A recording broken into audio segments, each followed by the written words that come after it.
Businesses are being targeted and held to ransom over threats to leak data to the dark web. The impact is technical, it's financial, also reputational too. The dark web used in crimes like extortion, fraud, ransomware, romance scams and identity theft as well. The cost to Australian business estimated at $29 billion per year. This is according to the Department of Home Affairs. For more, we're joined by Michael McKinnon, CIO of Pure.Security. Michael, thanks for joining us. Good morning, thanks for having me. It's interesting, one of the things in television that we rely on is ratings, and Australia's rating system has been the victim this week of a cyber attack, and we cannot even find out how many people watched the finale of Big Brother the other night, keeping all things in perspective, of course. So there's a lot of money at stake, but it's just an example of how something that seems to be as simple as the television ratings can also come under threat. Absolutely, and I'm glad you start with a topic like that, which is obviously one of national importance. We see, unfortunately, an increase in this sort of activity, and particularly in the last 5 months or so, we've been dealing with some of our clients with increasing cases of ransomware and other very serious activity, and also particularly data breaches. And, I think we've seen sort of a doubling of this activity in just that last 6 months. So it's a very concerning issue for us to have to deal with. Very much so. I guess the thing that I point out with the ratings is something we know.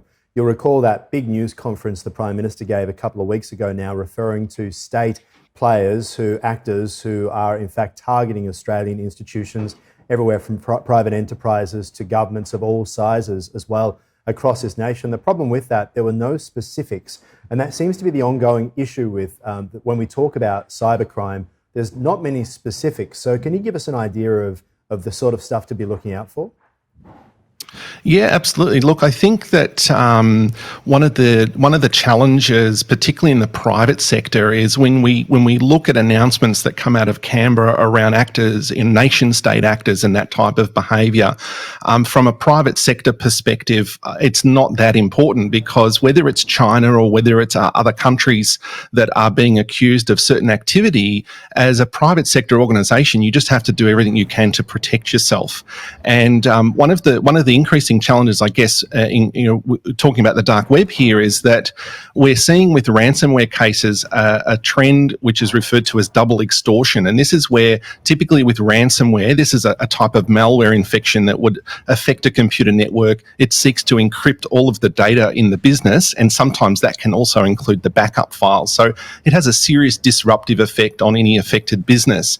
Now, what's happened with this double extortion technique is that the criminal groups have become really good now at not just encrypting your data files, but also stealing a portion of your data. And of course, that has this knock-on effect that now you're not only dealing with a ransomware infection and the fallout from that, but you've also got a data breach and potential reporting obligations to the Privacy Office and things like this. So what happens is the information is then shared on the dark web. And so the dark web is this part of the internet that where people are using, or particularly cyber criminals are using encryption technologies and anonymization techniques to share information, on the underground, if you like, away from plain view. And so it's really important that we monitor those sources of information. And sometimes we can actually find ourselves in a situation where we uncover a data breach that an organisation doesn't even know that it has had.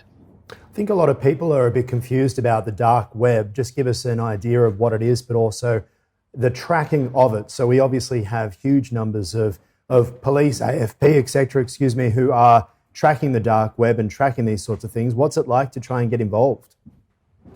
Yeah, absolutely. So I think I'll just give you a quick overview of what we mean when we talk about dark web, because I think you're right, there's often a point of contention and people don't quite understand technically what's going on. So we can really slice up the internet into a few different areas. And so if we're surfing the internet and we're searching for sites in Google, for example, Google and other search engines only have a certain ability to index so much information.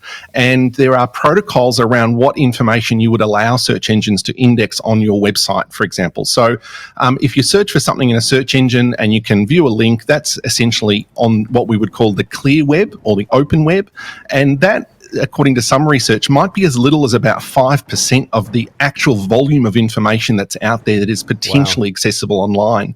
Yeah. You've then got another layer underneath that, which is often referred to as the deep web. And this is websites that you might go to that have a search capability that allows you to bring up extra information. So it might be the Australian Business Register, for example, where you can search ABNs and business details. And so all of those specific search results within that site aren't indexed by those search engines. And so we refer to that as the deep web.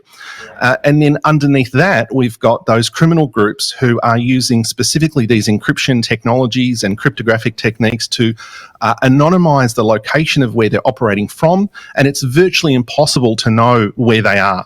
And we're talking about sites that have been specifically set up to actively trade information, personally identifiable information, stealing people's identities, trading these data breach sets. So it's in terms of developing a capability of monitoring that, it takes years to develop that over time when you infiltrate these information sources and so forth, and you get to a point where you start to get a pretty good idea about where this information is being traded, who it's being traded about, and you get some idea of the sorts of targets involved here as well.